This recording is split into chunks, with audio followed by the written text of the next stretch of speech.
Muy bien. Entonces, seguimos con el paso 48. Eh, Recordemos lo que platicamos la sesión pasada, los eventos que vamos a ver a partir de este paso 48 y principalmente, que son muchos temas.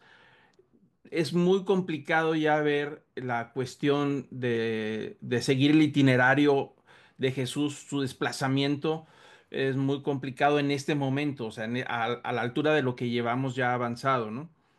Lo único que sabemos es que se movió de Perea hacia la región de Judea, Betania, y ya ahí se confunden los eventos porque ya está próximo a la Pascua. Estamos hablando próximo como 2 meses, tal vez, máximo 3 meses antes de la Pascua. Entonces hay muchos eventos, hay bastante información que se va haciendo más fuerte y sobre todo el encuentro que hay con los fariseos, que eso es lo que va a detonar que lo aprendan en la semana de Pascua, ese famoso domingo de Palmas, que es la entrada triunfal, y la famoso cuando lo aprenden ahí en el Monte de los Olivos, ¿no? Entonces, es un recordatorio de que los eventos que estamos viendo en esta clase, la de hoy, la de la próxima semana y parte de enero, son eventos importantes, pero no podemos registrar el itinerario, el orden, vaya, vamos a decirlo de esa manera.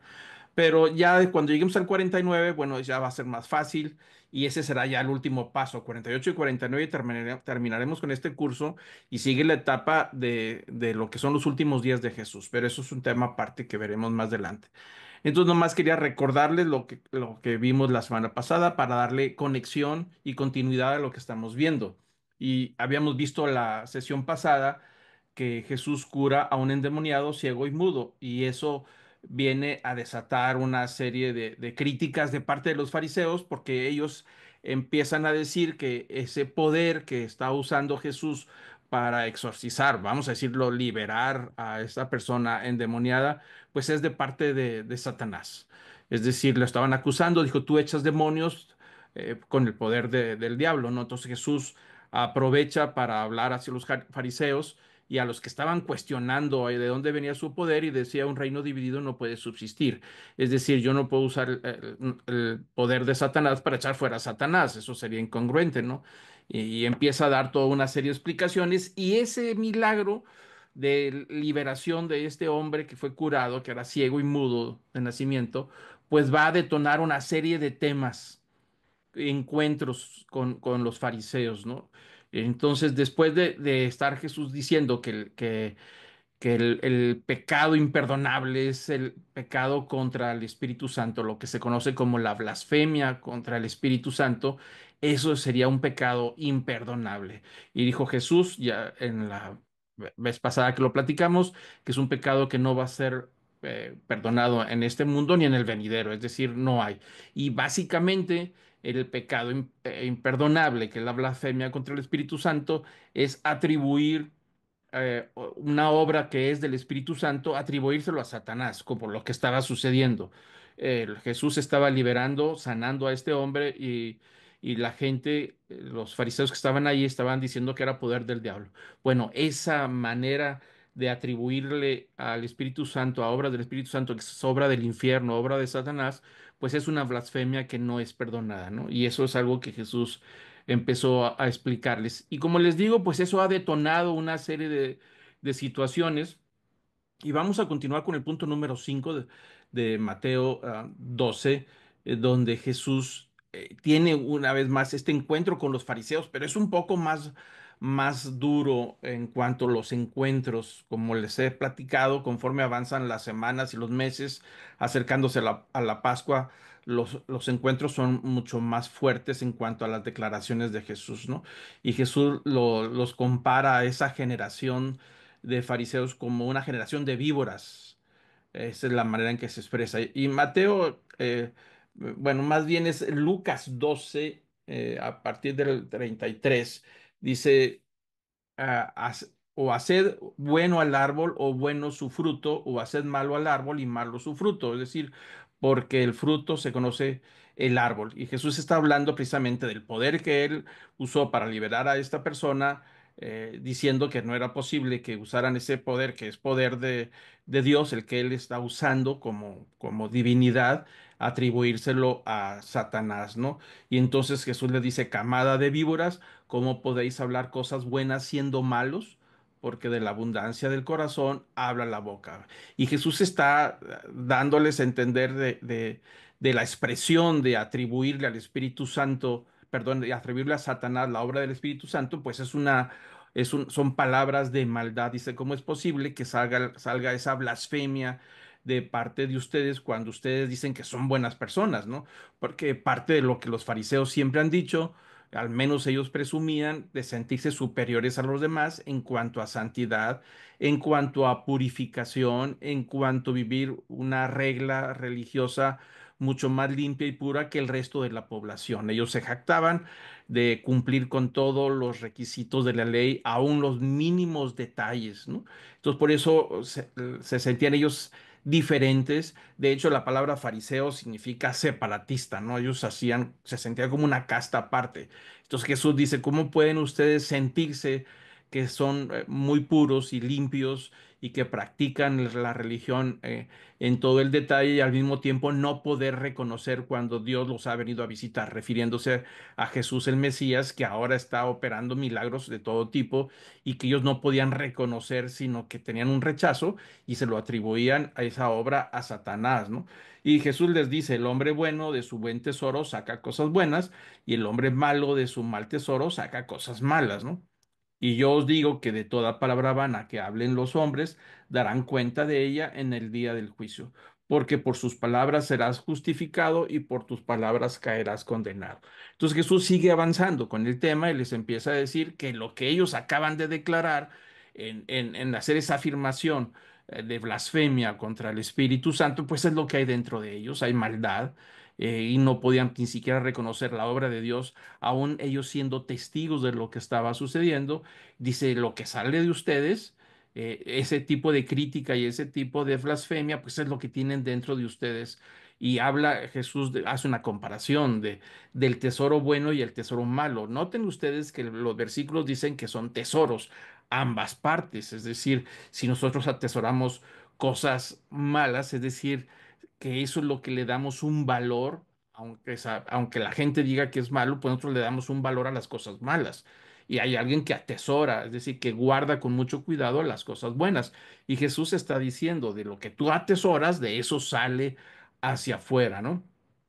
Entonces les dice Jesús que de toda palabra vana que hablen los hombres darán cuenta en ella en el día del juicio. Y empieza a tocar el tema del juicio final.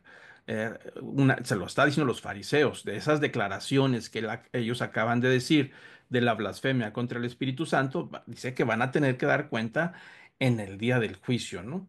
Dice, porque por tus palabras serás justificado y por tus palabras serás condenado. Es decir, se va a hacer un recuento de sus declaraciones en el día del juicio final.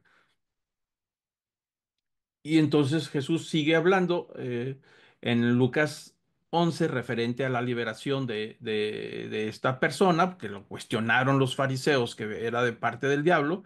Dice Jesús en el versículo 20 de Lucas 11, dice, pero si yo por el dedo de Dios echo fuera a los demonios, entonces el reino de Dios ha llegado a vosotros. Cuando el hombre fuerte, bien armado, custodia su palacio, sus bienes están seguros. Ahí entra Jesús en esta parábola, dice, pero cuando uno más fuerte que él le ataca, lo vence, le quita todas sus armas en las cuales había confiado y distribuye su botín. El que no está conmigo está contra mí y el que conmigo no recoge, entonces desparrama, ¿no?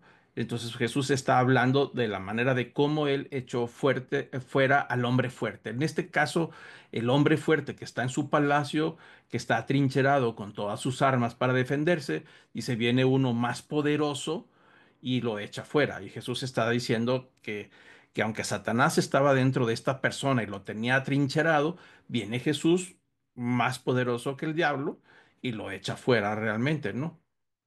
Entonces le quita todas sus armas y lo deja totalmente fuera. Entonces dice el versículo 23, el que no está conmigo, que contra mí está, y el que conmigo no recoge, desparrama. Y ahí separa Jesús, por supuesto, a los dos grupos de que están con él o no están con él, ¿no?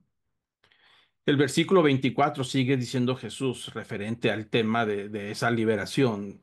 Dice, pero cuando el espíritu inmundo sale del hombre, pasa por los lugares áridos buscando descanso y al no hallarlo dice, volveré a mi casa de donde salí y cuando llega lo encuentra barrida y arreglada. Entonces va y toma consigo otros 7 espíritus peores que él y entrando moran ahí y el estado final de aquel hombre resulta peor que el primero. Bueno, aquí está la parábola número 17 donde dice Jesús que el espíritu inmundo vuelve a un lugar donde ya estaba limpio. Jesús está hablando acerca del mantener, que es responsabilidad de la persona que ha sido sana, mantener su sanidad. Es decir, Jesús ha liberado a esta persona de este espíritu inmundo y le toca a esta persona mantener su casa limpia. Es decir, no es posible que alguien sea liberado de un espíritu inmundo y una vez que es liberado, que su casa está limpia, por decir así, su cuerpo, tiene que la responsabilidad de mantenerlo así, porque si entonces va y regresa a sus antiguos hábitos, a su antigua manera de vivir, a su antigua manera de proceder, entonces dice eso va a empeorecer. El estado posterior es peor que el anterior. Entonces Jesús está diciendo que es responsabilidad de cada uno mantener su sanidad, mantener su liberación. No podemos decir con que, bueno, si hemos caído en una enfermedad o una situación como resultado de nuestra manera de vivir irresponsable o nuestra manera de actuar, dice, una vez sanados por el Señor, es nuestra responsabilidad mantenernos sanos y cuidar definitivamente, ¿no? Por eso Jesús está hablando ahí de que regresa un espíritu maligno a reposeer a la persona, por supuesto, y estamos hablando a personas que son poseídas por el demonio, ¿no? Entonces, ese es un tema de la posesión muy distinto a lo que se habla, que a veces la gente pregunta si un cristiano puede ser poseído por el demonio. En la realidad, no. Un cristiano no puede ser poseído por un demonio por razones de que esa persona ha sido salva y por razones que ha sido comprada por la sangre de Cristo. Entonces, Satanás no tiene poder para entrar a una casa, por decirlo así, o a una persona que le pertenece a Cristo y que ha sido comprado con la sangre de Cristo, ¿no? Pero sí puede atisogarlo, sí puede molestar un espíritu maligno, sí puede, y uno puede dejar puertas abiertas para que el diablo haga lo que quiera, pero poseer a un cristiano no sería posible de esa manera. Entonces, aquí el caso de posesiones demoníacas básicamente tiene que ver con personas que no tienen un nuevo nacimiento, que no tienen una relación con Dios, que pueden creer en Dios, por supuesto, porque si le pregunta a alguien que sí cree en Dios, la gran mayoría le va a decir que sí, aunque ahora pues hay nuevos movimientos donde dice que son agnósticos, pero en general la gente va a decir que sí, pero de que ese sí, que creen en Dios, a que lo vivan en una relación con Dios, pues dista mucho, hay una distancia muy grande con respecto en creer en Dios y vivir una relación con Dios. Entonces, en el caso de alguien que vive una relación con Dios a través de Jesucristo y de un nuevo nacimiento, mi opinión al respecto es que no puede ser poseída, porque ha sido comprado con la sangre de Cristo, ¿no? Entonces, Jesús aquí está hablando de situaciones donde alguien ha sido liberado, pero no necesariamente ha sido salvo.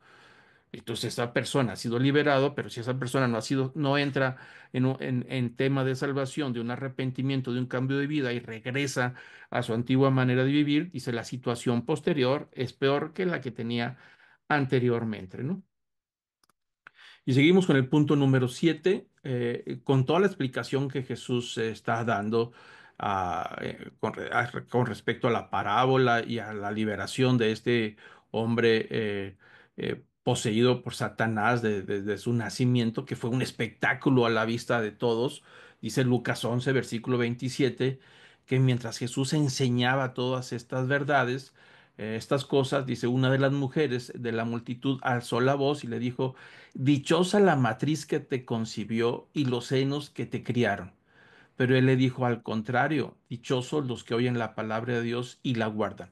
Allí Jesús, después esta expresión de la enseñanza que está dando, que estaba impactando a muchísima gente, esta mujer se emocionó tanto que alzó un grito de entre la multitud, una palabra de alabanza a Jesús y le dijo, qué dichosa ha de ser tu madre que te crió, tu madre que te formó, que te tuvo en su vientre, hablando de, por supuesto, de su madre María con respecto a esa dicha por lo que está escuchando de Jesús, de esa grandeza de Jesús.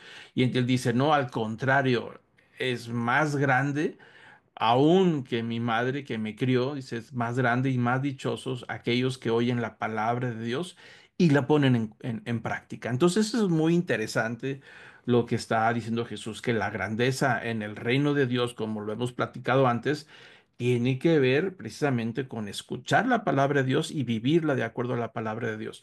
Y eso produce un estado de dicha y de bienestar mucho mayores que aquellos que tuvieron el privilegio de ver a Jesús y tenerlo a lo mejor físicamente, que lo vieron y cómo creció y cómo vieron los milagros y los testimonios.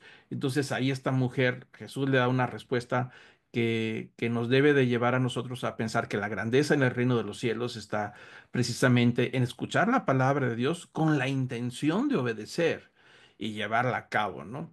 No solamente oír y bueno, escuché, pero sí más bien llevarlo a la práctica y a llevarlo a una relación con Dios. Entonces, esa es una respuesta que Jesús dice después del final de esas conversaciones, ¿no?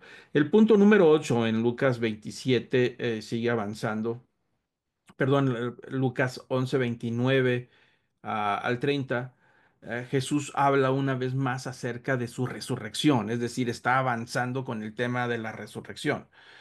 Dice el versículo 29, dice, conforme la multitud se aglomeraba, comenzó a decir, esta generación es una generación perversa, busca una señal y ninguna señal se le dará sino la señal de Jonás.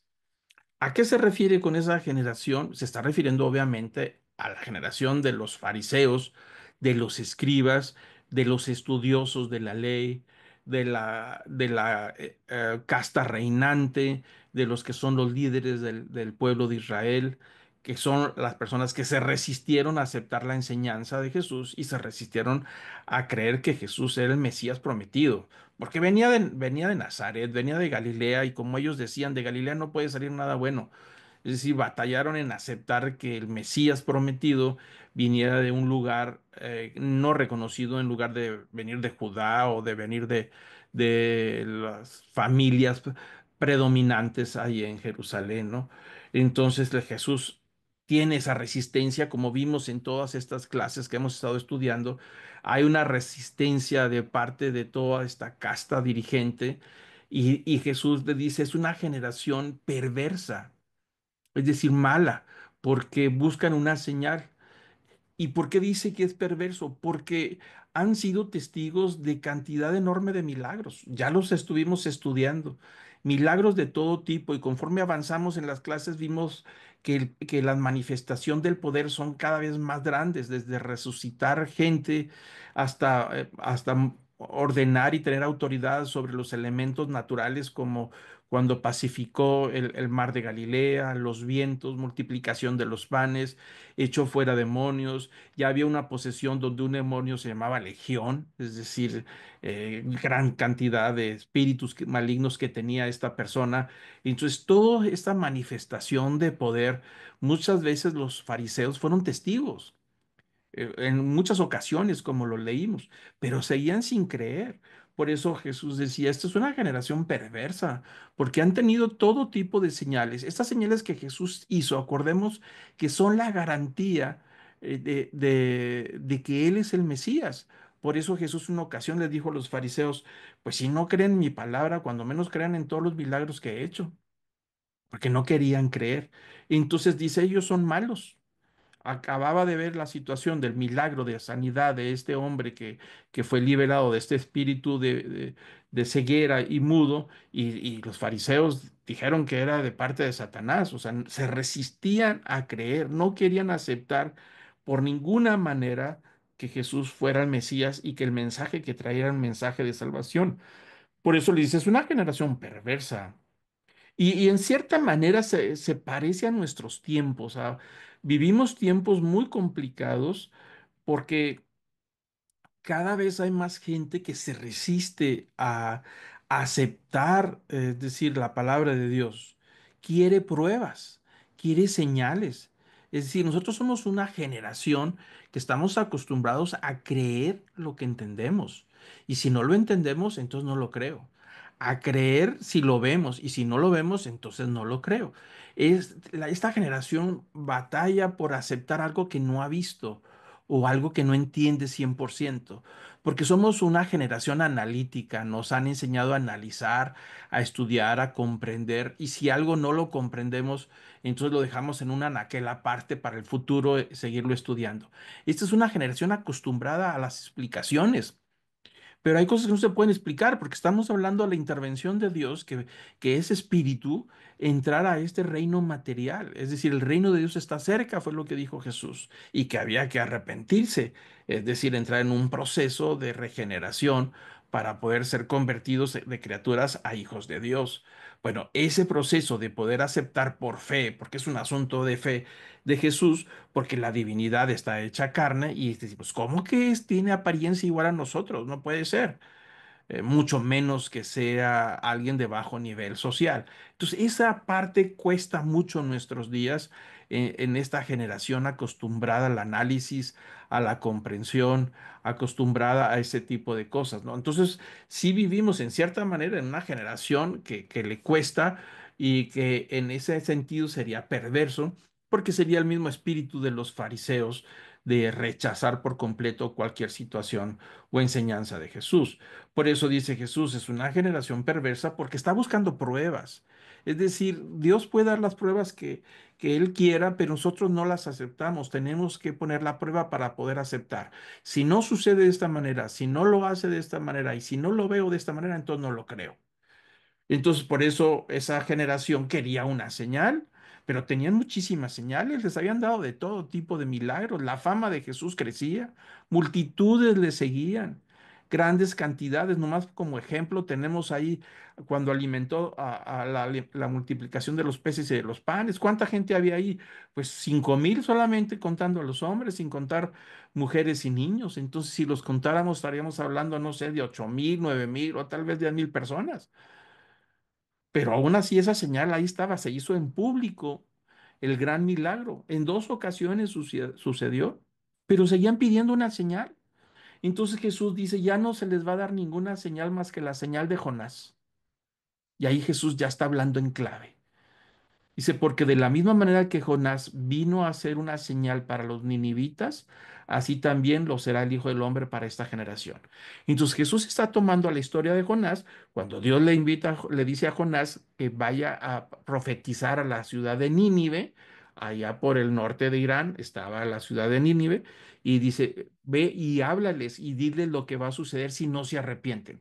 Jonás no quiso, porque la verdad estaba muy complicado, porque decía, voy a ir a predicarles algo que les va a suceder, les voy a profetizar, y si se arrepienten, entonces no va a suceder.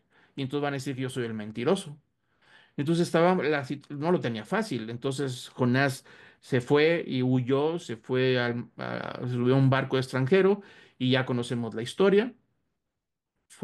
Naufragó y lo echaron al mar a Jonás y estuvo en el vientre de un pez por 3 días y 3 noches, es decir, escondido ahí. Entonces Jesús dice, esa misma señal, que era una señal para los ninivitas, porque la ballena, si queremos creer que es una ballena, a lo mejor era otro tipo de animal grande, fue y vomita a Jonás en las playas cercanas a la ciudad de Nínive.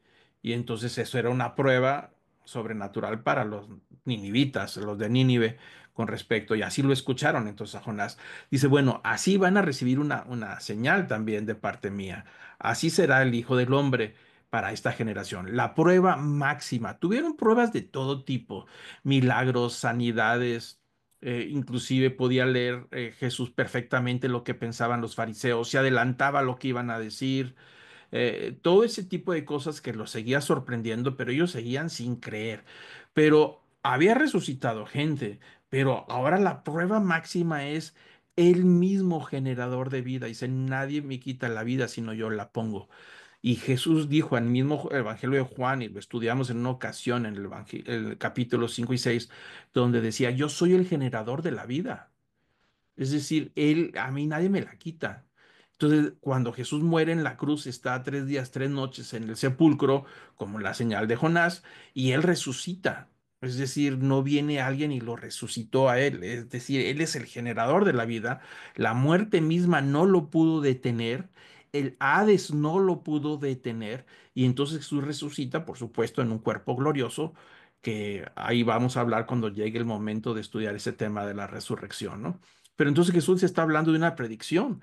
Les está diciendo que iba a haber una señal innegable, inconfundible y una señal que nadie podría haber falsificado, por supuesto, que era la resurrección de su propio cuerpo. Todos fueron testigos de su muerte, fueron testigos de la sepultura y fueron testigos muchos de su resurrección, porque no se manifestó a sus seguidores a escondidas, ¿no?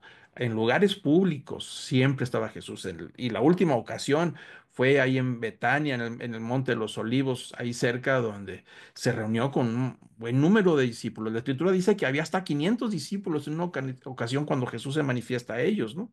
Entonces, todo esto es público y Jesús habla aquí en este momento de una predicción. Está anunciando acerca de su resurrección, que estaría 3 días y 3 noches en la sepultura, ¿no? Y Jesús le responde a esa generación incrédula, a los que se resisten a creer, dice que serán juzgados por creyentes que no eran judíos. Lo dice en Lucas 11:31 al 32.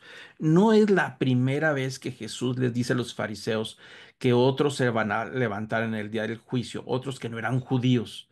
Y en este caso está repitiendo lo mismo. Les dice el versículo 31, Lucas 11, y les está diciendo a ellos. Dice, la reina del sur se levantará en el juicio con los hombres de esta generación y los condenará.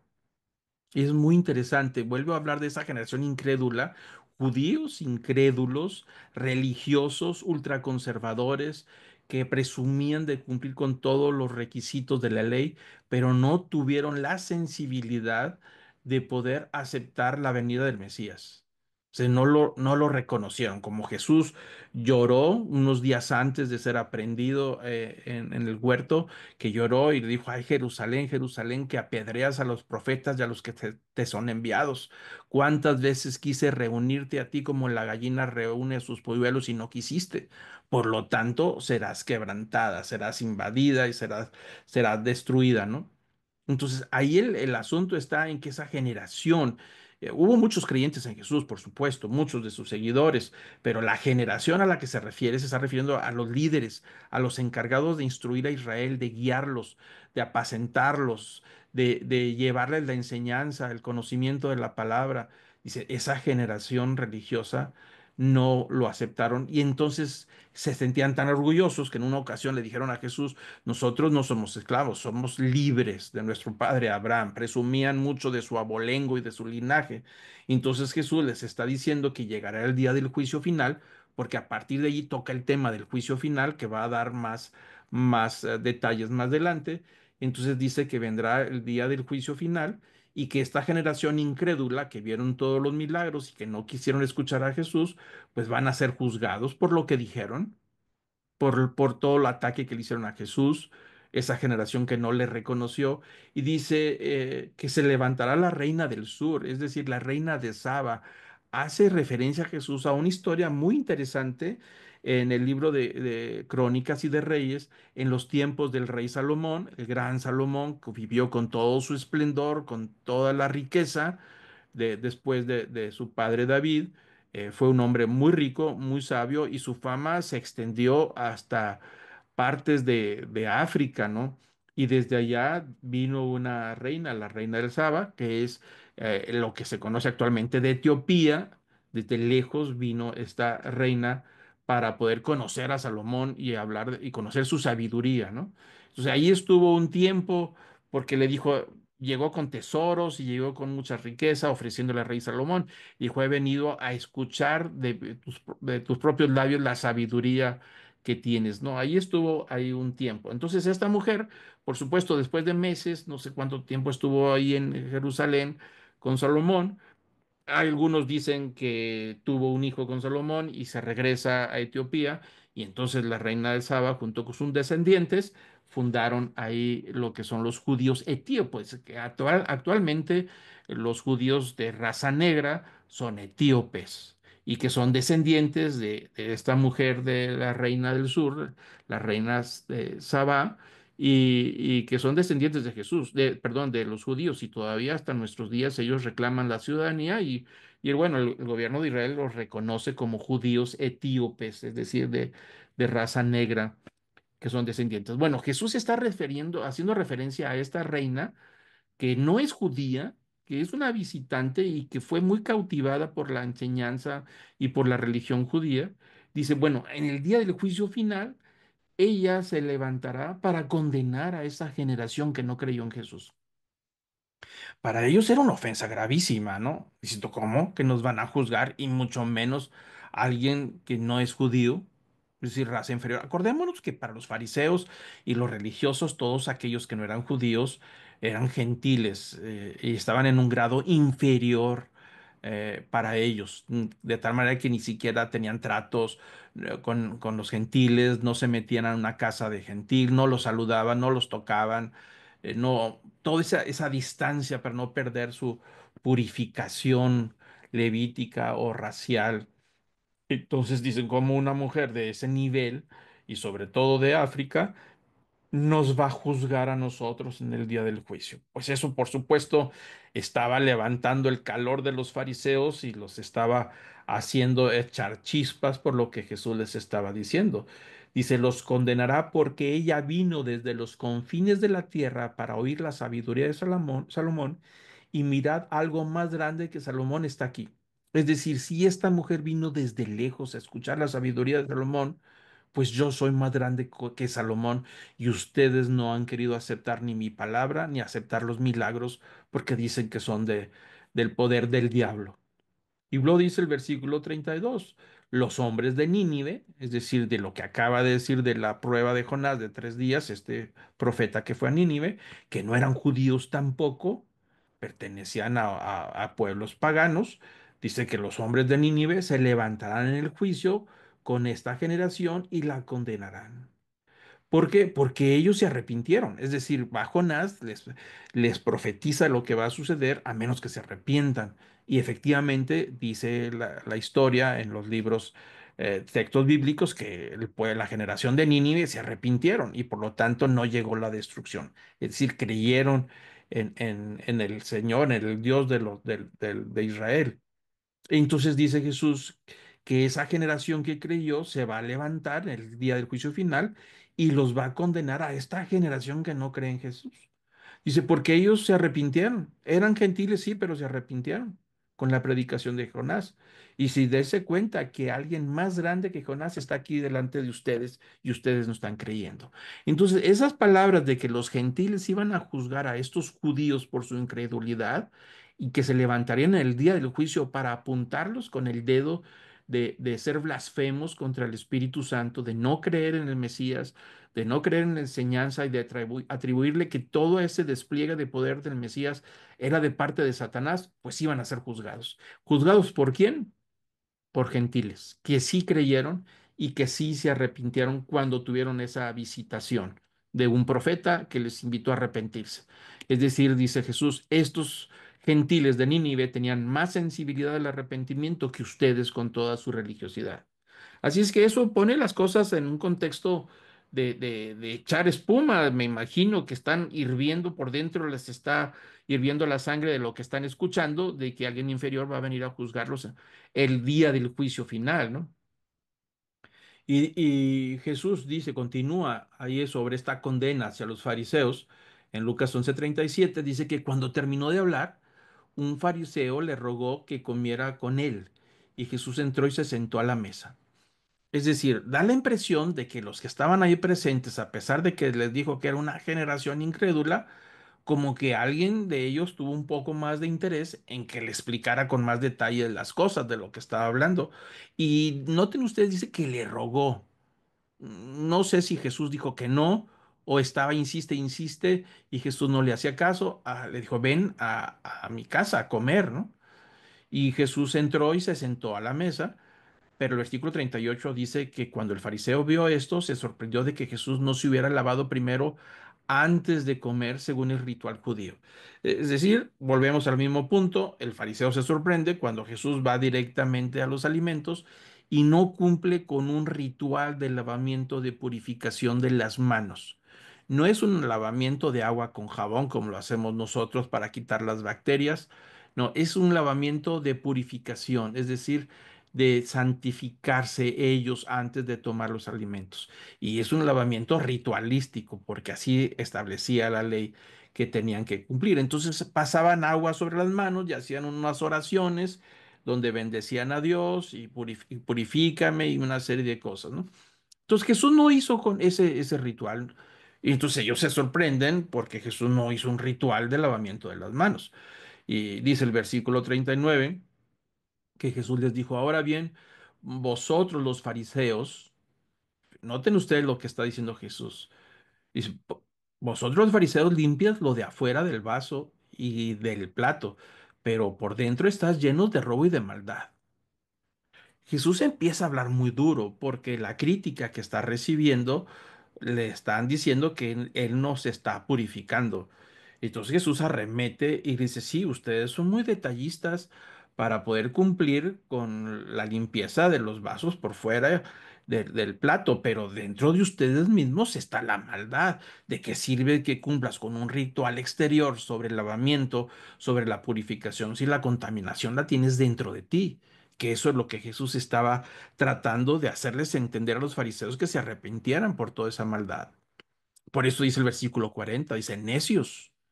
¿Por qué usa la palabra necios? Porque lo ha insistido Jesús desde el principio, de entender que lo que realmente Dios quería es la limpieza del corazón del interior. Acuérdense de la conversación que tuvo con la samaritana donde le decía que Dios es espíritu y que por lo tanto él estaba buscando adoradores que lo adoraran en espíritu y en verdad, y que ya no se diría más que la adoración iba a ser en el templo de Jerusalén o en el monte Obal, es decir, ya no era una situación material de rituales o de liturgias o de observancia, sería un asunto de una relación interior, de una pureza interior desde el corazón, desde donde se genera todo. Pero los fariseos nunca quisieron entender, ellos preferían mejor una religiosidad externa sin comprometer sus convicciones internas obscuras que tenían dentro. Por eso dice Jesús, ¿de qué sirve que cumplas todos los detalles y que laves el plato y el vaso y que hagas con todos los rituales si tu maldad está dentro? Dice, necios, el que los hizo lo de afuera, no hizo también lo de adentro. Dad más bien lo que está adentro como obra de caridad y entonces todo será limpio. Es decir, les dice Jesús en esa ocasión, dice que es mejor entonces purificar el interior como obra de caridad para que todo lo de afuera quede limpio. Dice, si quieres ser verdaderamente limpio, pues empieza por el interior. Por eso dice el versículo 40, el que hizo lo de afuera, ¿no hizo también lo de adentro? Es decir, el que hizo este cuerpo, ¿no hizo también el alma y el espíritu? Entonces, purifica el alma y el espíritu desde el interior y entonces todo lo demás quedará limpio de verdad y no solamente como resultado de una observancia litúrgica o una observancia ritualística, ¿no? Entonces dice el versículo 42, mas hay de vosotros, fariseos. Cuando dice la palabra hay, está poniéndole mucha emoción a la conversación. Digo, yo lo estoy explicando en una manera de lectura, pero la situación ahí es un poco tensa, ha aumentado, o más bien se sigue manteniendo esa tensión en las conversaciones a pesar de que está en la casa de un fariseo. Y entonces cuando dice, ay de vosotros. Es una expresión de decir, no saben cómo les va a ir. Dice, porque pagáis el diezmo de la menta y la ruda y toda clase de hortaliza, y sin embargo pasáis por alto la justicia y el amor de Dios. Pero esto es lo que debéis haber practicado sin descuidar el otro. Jesús les está reclamando, le dice, si son muy cuidadosos, dice, ustedes son muy cuidadosos con la ley, diezman hasta las hierbas aromáticas. Es decir, si cultivan en su jardín la menta de todo el cultivo sacaban el 10% y lo llevaban al templo. Y así sentían que estaban cumpliendo con toda la ley del diezmo. Se sentían que ellos cumplían hasta el último detalle. Dice, pues sí, hacen eso, pero pasan por alto la parte de la justicia y el amor. Dice, entonces, ¿de qué sirve que seas tan detallista en tu práctica religiosa si no cumples con lo más importante? Es decir, hacer justicia a los demás, ser misericordioso y compasivo con las demás personas, los que estaban desafortunados, aún los que cometieron un error o un pecado y los que cayeron y que están arrepentidos, pero no ejercen misericordia ni compasión, sino los juzgan a la luz de los detalles de las prácticas religiosas. Dice Jesús, pues sí, debías de haber practicado los detalles de la práctica religiosa, pero sin descuidar la parte de la misericordia y la compasión. Es decir, dice Jesús que la parte exterior de las prácticas debe de ser un reflejo del interior y no separarlo. Si es una persona que practica la justicia y el amor de Dios, pues eso se refleja en todos los detalles hacia las personas y hacia su vida diaria, ¿no? Por eso dice Jesús, aquí hay una desconexión entre ustedes. Son muy religiosos, pero practican la injusticia, se aprovechan de los más necesitados y de los ignorantes, se aprovechan de que ustedes tienen una posición de mayor influencia y se llevan de encuentro a los necesitados y no hay quien los defienda de ustedes. Dice, no tienen amor por los que más necesitan. Versículo 43 dice, ay de vosotros, fariseos, porque amáis los primeros asientos de las sinagogas y los saludos respetuosos de las plazas. Y ahí Jesús se está refiriendo a esa parte social donde a ellos les interesaba ser reconocidos en las comunidades, en la sinagoga o en los lugares de reunión públicos. Es decir, ellos les encantaba tener los primeros lugares que reconociera, ahí va entrando fulanito de tal, vamos a darle un aplauso o reconocemos a sutanito. Ellos valoraban mucho más la cuestión social del reconocimiento público o reconocer la superioridad de ellos por encima de cualquier cosa. Dice, pero eso les va a acarrear problemas. Dice, ustedes aman más la cuestión social, los saludos respetuosos de que los traten con dignidad en lugar de amar a los necesitados. Versículo 44. Ay de vosotros porque sois como sepulcros que no se ven, sobre los que andan los hombres sin saberlo. Y Jesús se refiere ahí a esas fiestas cuando llegaba a las celebraciones anuales en donde venía mucha gente de otras ciudades, de otros lugares para celebrar la Pascua o tabernáculos en Jerusalén. Bueno, la ley establecía y ellos mismos se encargaban de que todos los sepulcros tenían que ser blanqueados para que el extranjero, al pasar por los caminos, no pisara por error un sepulcro y entonces perdiera su pureza y se contaminara. Acuérdense de las fuentes de contaminación que ya hablamos. Uno de ellos es la muerte. Entonces los sepulcros se blanqueaban en esas temporadas. Había que ponerles cal como una señal de que todos vieran que hay un sepulcro para que no se acercaran y no perdieran su purificación. Y Jesús les dice, ustedes son sepulcros blanqueados. Por fuera están muy blanquitos de religiosidad y se ven muy buenos, pero por dentro están llenos de podredumbre. Y entonces los hombres, al pasar por ahí, se acercan y entonces se contaminan de ustedes sin saberlo. Entonces lo que Jesús les está diciendo son palabras demasiado fuertes que volvería a repetir más adelante en la última semana antes de ser aprendido, ahí en pleno Jerusalén. Y luego, por supuesto, Jesús sigue condenando a los intérpretes de la ley en la misma conversación. Dice que había ahí unos intérpretes de la ley y le dijeron, maestro, cuando dices esto, perdón, cuando dices esto, también nosotros nos insultas. Y el versículo 46 dijo, ay de vosotros, intérpretes de la ley. Aquí, perdón que me ría, pero están indignados los intérpretes de la ley porque se sienten aludidos con todo lo que dijo de los fariseos y van y le reclaman y dijo, ah, ok, ustedes también quieren, pues ahí les va a ustedes. Ay de vosotros, ustedes intérpretes de la ley, porque cargáis a los hombres con cargas difíciles de llevar y vosotros ni siquiera tocáis las cargas con uno de vuestros dedos. Es decir, los intérpretes de la ley les ponían cargas religiosas a la gente, es decir, de lo que tenían que hacer al más mínimo detalle. Dijo, son tan difíciles de cumplir y de llevar a cabo que ni siquiera ustedes hacen el intento de cumplirlo. Pero si los de abajo no los cumplen, entonces ustedes se apoderan de ellos y los castigan. Por eso ahí ustedes son injustos, porque ni siquiera ustedes son ejemplo en cómo interpretan la ley, donde le dan más importancia a los detalles y evitan la esencia y el corazón por la cual la ley fue dada. Dice, hay de vosotros, les dice a los intérpretes de la ley, porque edificáis sepulcros de los profetas. Fueron vuestros padres quienes los mataron. Jesús está diciendo, ustedes, sus antepasados, ustedes mismos están haciendo monumentos, héroes nacionales de los profetas, vamos a decirlo de esa manera. Y van y edifican un sepulcro y lo hacen muy bonito con cantera de la más fina para recordar al profeta fulano de tal, que en sus tiempos sacrificó su vida por la palabra de Dios. Dice, pero fueron sus padres quienes los apedrearon. Fueron sus antepasados quienes apedrearon a esos profetas y ustedes levantan sepulcros queriéndose lavar las manos.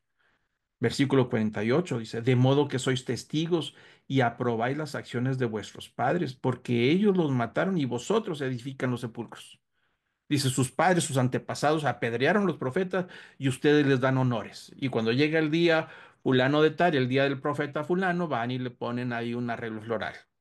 Dice, pero son los mismos, sus antepasados, los intérpretes de la ley de donde ustedes provienen, los que los apedrearon. Dice, eso es una hipocresía, les está diciendo Jesús. Versículo 49 dice, por eso la sabiduría de Dios también dijo, les enviaré profetas y apóstoles, y de ellos matarán a algunos y perseguirán a otros, para que la sangre de todos los profetas derramada desde la fundación del mundo se le cargue a esta generación. Noten ustedes que sigue insistiendo con la generación incrédula. Y entonces Jesús está diciendo que de toda la sangre inocente, desde Abel, que lo mataron ahí en el Génesis, hasta el último profeta, toda esa sangre derramada inocente de los profetas va a caer sobre esa generación incrédula, es decir, que les van a reclamar y los van a considerar como culpables el día del juicio. Por eso dice el versículo 51, desde la sangre de Abel hasta la sangre de Zacarías. Zacarías fue el último de los profetas sacrificados, es decir, martirizados, vamos a decirlo de esa manera. Fue martirizado por decir la verdad al pueblo de Israel y los reyes y los sacerdotes no querían escuchar a esta verdad, entonces preferían mejor callarlos, ¿no? Entonces Zacarías fue el último que fue martirizado y dice que pereció entre el altar y la casa de Dios, es decir, en el área sacerdotal.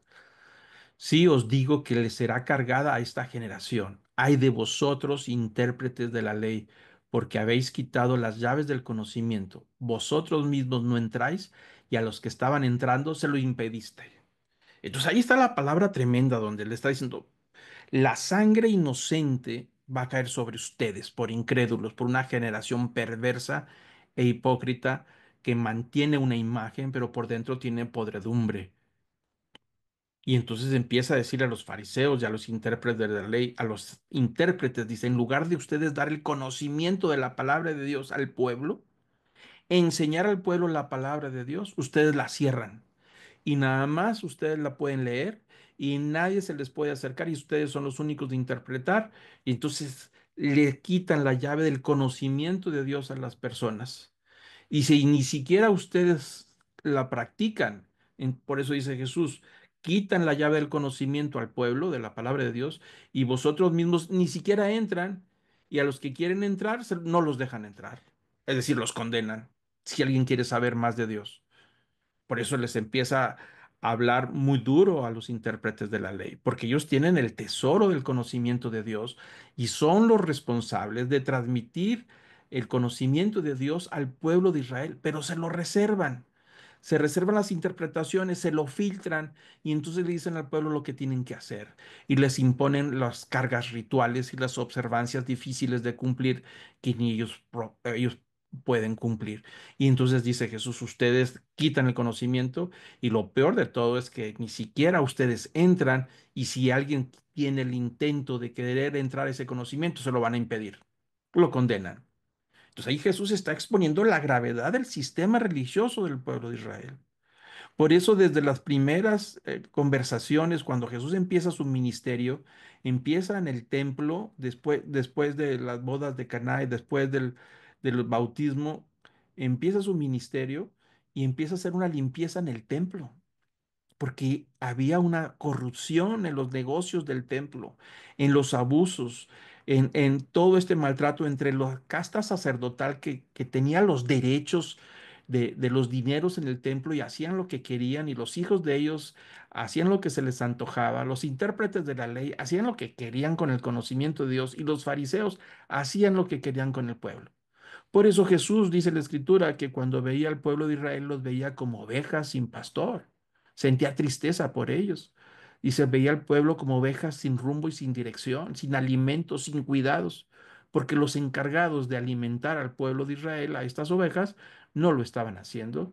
Los encargados de cuidarlos y defenderlos, no lo estaban haciendo. Al contrario, se estaban aprovechando del pueblo de Israel en ese sentido para poder mantener su estatus sacerdotal, su estatus de fariseos, su estatus de intérprete de la ley y mantener, por supuesto, el poder, porque ya se movían por poderes, no por el interés de la palabra de Dios, ni por poder ministrar el conocimiento de Dios a los demás. Se había corrompido totalmente el sistema religioso.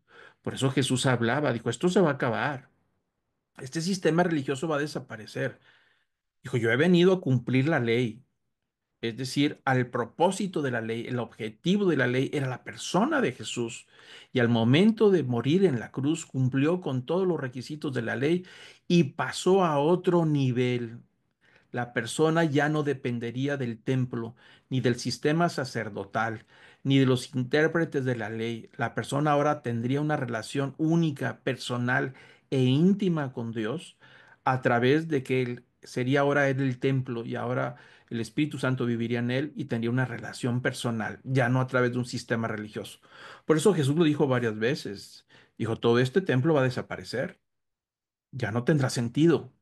Tenía sentido antes, pero había llegado a su cúspide de corrupción todo el sistema religioso y había que terminarlo y a cumplir con el propósito de habitar dentro de cada uno de ellos en lugar de habitar en un templo físico. Ahora el templo es un templo espiritual, nuestro propio cuerpo, hasta que llegue a la tercera etapa, que es habitar plenamente con Él, como dice Apocalipsis. Hijo de nosotros habitaremos en Él, dice el Apocalipsis 23 y 22. Dice, habrá un tabernáculo y Dios estará en él y él será nuestro tabernáculo, nuestra habitación. Entonces, la etapa final de todo este proceso de templo y ahora el templo espiritual que somos nosotros y luego vendrá el templo de la presencia de Dios. Ahora vivimos como un anticipo, pero después del juicio viviremos en él eternamente. Él será ahora nuestra habitación final. Ya no será. Entonces, esto es unas etapas desde el templo con sus rituales. Jesús viene ahora a mantener su relación personal e íntima con Dios fuera de un sistema religioso que Jesús está demostrando que es caduco, inservible y que todo apuntaba a que vendría el Mesías. Una vez llegado el Mesías, como dijo el apóstol Pablo en el libro de Hebreos, ya carece de significado todo el sistema religioso. Una vez llegado Jesús, cumplir su ministerio de morir en la cruz, pagar los pecados, nuestros pecados de una vez y para siempre, es decir, hacer un sacrificio eterno y para siempre, y regresar a la casa de su padre, y entonces vendría por nosotros, ya no habría necesidad de un templo. Ya, ese es un asunto que ya quedaría hasta que entonces moriríamos y resucitaría un nuevo cuerpo, en un cuerpo glorioso, y entonces tendríamos una nueva relación en el futuro. Pero eso es parte de todo un proceso que apuntaba, ¿no? Yo sé que a algunos les gustaría practicar algunas observancias del templo y de la ley del Antiguo Testamento, pero no aplica. Eso ya se acabó totalmente, ¿no? La relación es totalmente distinta.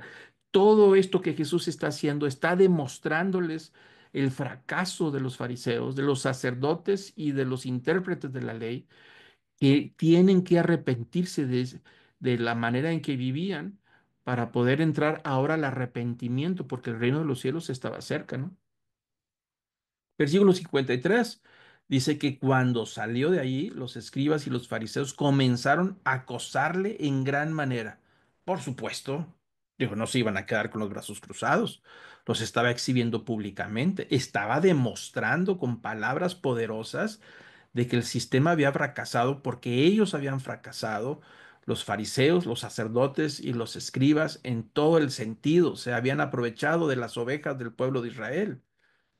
Entonces, eso fue en público, estas conversaciones. Empiezan a acosarle y a interrogarle minuciosamente sobre muchas cosas, tramando contra él, dice el versículo 54, para atraparle en algo que dijera. Entonces estaban preguntando y preguntando a ver si Jesús decía alguna cosa equivocada, para tomarse de ahí, porque la ley decía que si él decía una blasfemia, entonces lo llevaban a juicio. Pero no le podían tomar por ningún lado ninguna blasfemia. Jesús nunca dijo nada equivocado contra la ley. Tuvieron que inventar los fariseos, ahí lo veremos cuando lleguemos a los detalles de los juicios de Jesús, cómo inventan todo un proceso ilegal y declaraciones que Jesús no dijo, tergiversaron sus palabras para poder justificar una blasfemia, que era la única manera que ellos podían presentar ante el juicio, ante Pilatos, para poder que Roma lo juzgara, porque tenía prohibido, Roma les prohibía a los fariseos y a los sacerdotes juzgar a pena de muerte, solamente asuntos menores. Pero aquí estaban buscando pruebas y pruebas y pruebas y nunca las hallaron, ¿eh? Nunca encontraron ninguna prueba para poder prenderle. Tuvieron que irse a un recurso de una traición para poder que lo entregaran. Y cuando llegue el momento de estudiar a esa parte de los juicios, después de que lo aprendieron, veríamos cómo son ilegales esos juicios y cómo son mentirosos, inventaron todo esto, ¿no? Por eso fue injustamente lo que le hicieron a Jesús. Pero bueno, aquí ya vemos que están ya buscando la manera de atraparle, de que dijera algo, de dónde amarrarlo, atraparlo para poder juzgarlo y acusarlo de blasfemia, ¿no? Entonces, bueno, seguimos. Am, no sé si nos dará más tiempo porque estaremos entrando ahora a unas parábolas sobre la segunda venida de Jesús. Yo creo que lo vamos a dejar aquí si les parece bien y vamos a estudiar la próxima semana las parábolas en esta misma conversación en Lucas 12. Jesús empieza a hablar, sigue con la línea todavía del juicio y de lo que vendrá el día de su regreso, es decir, su segunda venida. Y empieza a tocar la parábola de las lámparas, estar preparados para cuando venga Él. Podemos, si quieren, vamos a avanzar cuando menos un poquito. Jesús sigue con el tema. Lucas 12 empieza a hacer otra predicción sobre el juicio. Dice el capítulo 12 versículo 1, dice, en estas circunstancias, de lo que acabamos de estudiar ahorita con el encuentro con los fariseos, cuando una multitud de miles y miles se habían reunido. Fíjese lo que dice, cantidad enorme. Se habían reunido tanto que se atropellaban unos a otros. Jesús comenzó a decir primeramente a sus discípulos, guardaos de la levadura de los fariseos, que es la hipocresía. Sigue todavía con la línea de los fariseos, pero ahora les está diciendo a los discípulos que se cuiden. ¿Qué quiere decir que se cuiden? Que no hagan lo mismo. Esa levadura es contaminante. Por eso dice la levadura. Acuérdense que la levadura, con un poquito de levadura, se leuda toda la masa. Todo queda contaminado. Entonces Jesús dice, tengan mucho cuidado, no les vaya a pasar a ustedes de lo que de lo que les estoy acusando a estos fariseos. Curiosamente, y digo curiosamente, a través de los siglos se ha demostrado que una gran parte del cristianismo se contaminó con lo de los fariseos. Esa es otra historia, es otro tema y otro curso, pero sí se llegó a contaminar, no con los apóstoles, sino con las generaciones posteriores. Llegó a contaminarse una vez más, ¿no? Entonces dice Jesús ahí, versículo 2 dice, y nada hay encubierto que no haya de ser revelado, ni oculto que no haya de saberse. Por lo cual todo lo que habéis dicho en la oscuridad se oirá a la luz, y lo que habéis susurrado en las habitaciones interiores será proclamado en las azoteas. Habla de un juicio, dice. Apocalipsis 20:11 dice, y vi un gran trono blanco al que estaba sentado en él y cuya presencia huyeron la tierra y el cielo, y no se halló lugar para ellos. Y vi a los muertos, grandes, pequeños, de pie delante del trono, y los libros fueron abiertos, y otro libro fue abierto, que es libro de la vida, y los muertos fueron juzgados por lo que estaba escrito en los libros según sus obras.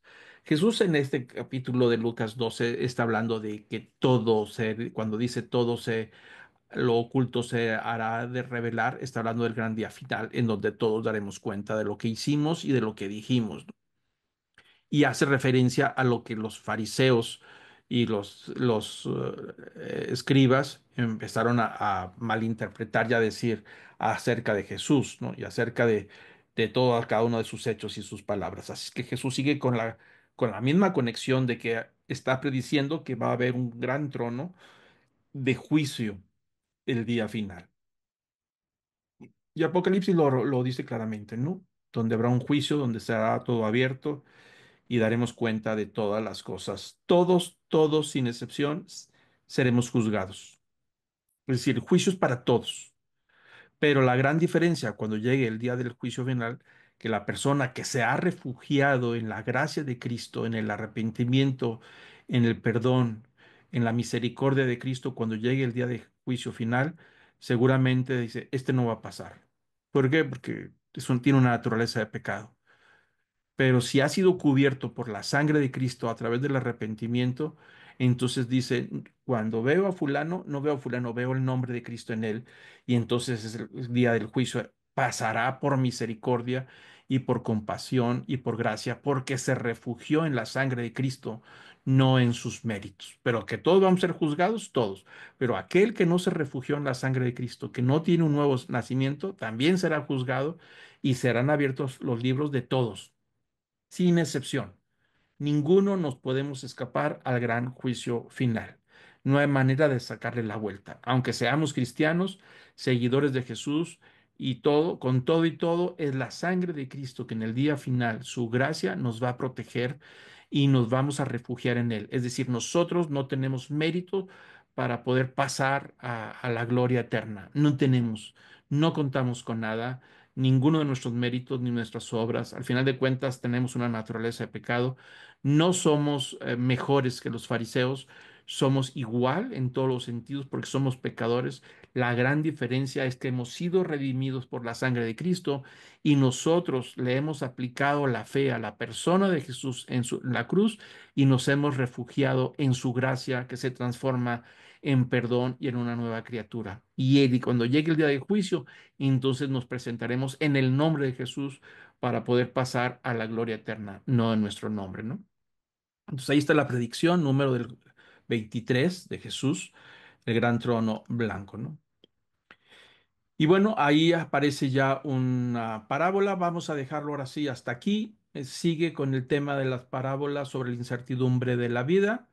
Lo vamos a hablar sobre la próxima semana acerca de la gente que o todos nosotros podemos caer en el error de decir, bueno, pues yo tengo la vida asegurada, tengo todo ya asegurado, vamos a descansar y hacer lo que se me antoje. Al fin y al cabo, yo tengo la vida asegurada. Y Jesús empieza a decir, nadie tiene la vida asegurada. Dijo, necio, no sabes que hoy en la noche acaban de pedir tu alma. Es decir, y Jesús dice, ¿de qué sirvió todo lo que hiciste si no está relacionado en el tema de reconocer que nuestros tiempos están en las manos de Dios? Pero hablaremos de ese tema de el necio en apuros sobre la incertidumbre de la vida y hablaremos también de la segunda venida de Jesús, donde Jesús da una parábola también sobre su segunda venida y cómo deberemos de enfrentarlo. Entonces hablaremos sobre el tema de la segunda venida de Jesús, habrá más pasajes de ir avanzando con estos temas. Por lo pronto, pues vamos a llegar hasta ahí y vamos a hacer una oración para concluir este tema. Les pido que cierre sus ojos y incline su rostro ahí donde se encuentra. Amado Padre, Señor, gracias te damos por esta palabra. Queremos pedirte que tu Espíritu Santo redarguya nuestro corazón, que podamos, Señor, ser sensibles a ti, de aplicar nuestra fe, de quitar toda resistencia como los fariseos o los escribas, los intérpretes de la ley, sino que podamos ser sensibles a tu venida, a tu llegada, y Padre, reconocer que has mandado a tu Hijo a la cruz a morir por nosotros. Señor, reconocemos nuestra necesidad de Él. Reconocemos la necesidad de ser perdonados, nos refugiamos en la gracia de Cristo y nos arrepentimos de toda nuestra maldad, nuestro pecado. Reconocemos que somos débiles y frágiles y te pedimos, Señor, que tu Espíritu Santo nos vaya fortaleciendo cada día, que cada día podamos buscarte de todo corazón, fortalecer nuestra fe y vivir con la esperanza de que un día, al desaparecer este cuerpo, podamos verte cara a cara, Señor. Y cuando llegue el momento del juicio final, podamos responder con alegría que hemos sido redimidos por la sangre del Cordero en Cristo Jesús y que podamos responder con alegría cuando se dé nuestro nombre para dar cuentas de todo y que nos podamos esconder en la persona de Jesús para que cuando el Padre nos vea, vea a Cristo. Señor, confiamos en tu amor, confiamos en tu misericordia y te pedimos que tu Espíritu Santo nos fortalezca, nos ayude, Señor, a vencer cualquier debilidad que tengamos y que podamos mantenernos fieles a ti, que podamos encontrar el refugio del arrepentimiento de tu sangre preciosa y poder, Señor, ser fortalecidos en nuestro espíritu cada día. Gracias, Señor, por esta palabra y esperamos con gusto el día que nos encontremos cara a cara contigo. Recibe, Señor, toda la alabanza, el poder, la adoración que solamente a ti te pertenecen. En el nombre de Cristo Jesús. Amén.